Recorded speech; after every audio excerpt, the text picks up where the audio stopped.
Ici, nous sommes à l'hôpital de la Formula Katana. C'est un grand hôpital, un ancien hôpital de Louvain Développement en Afrique centrale.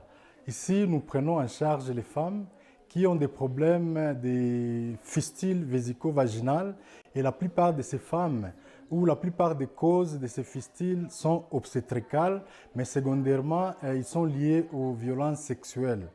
Violences sexuelles parce que depuis un certain temps, notre pays et surtout l'Est du Congo a été victime de plusieurs guerres d'agression et ces guerres dites de libération et depuis lors, il y a des armes qui circulent possédées par des troupes armées non contrôlées qui sèment la terreur et désolation dans notre contrée.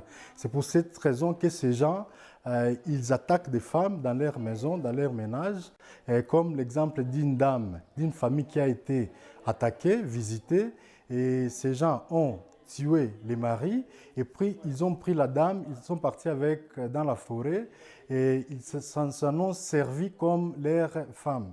Et cette femme, malheureusement, quelques temps après, est tombée enceinte.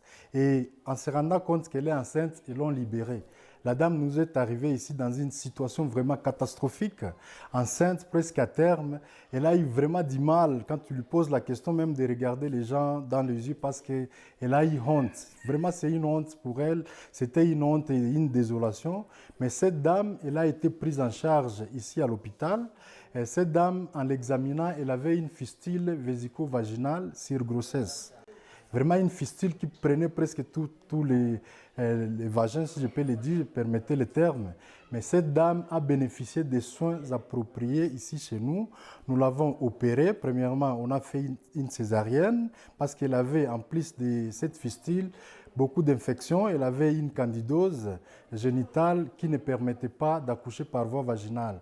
C'est ainsi qu'on a indiqué une césarienne, on a opéré et quelques temps après, on a fait la réparation de la fistule et la dame est sauvée, elle est sortie de l'hôpital, guérie. Vraiment, elle a été très contente de la façon dont elle a été traitée. En tout cas, ça reste un problème majeur, mais il y a les autres qui sont là, qui sont encore d'ici là, qu'on ne sait pas encore identifier. Il faudra peut-être faire des missions de sensibilisation, appeler toutes ces femmes qui errent encore dans la forêt pour qu'ils viennent, qu'ils comprennent qu'il y a une prise en charge ici, holistique.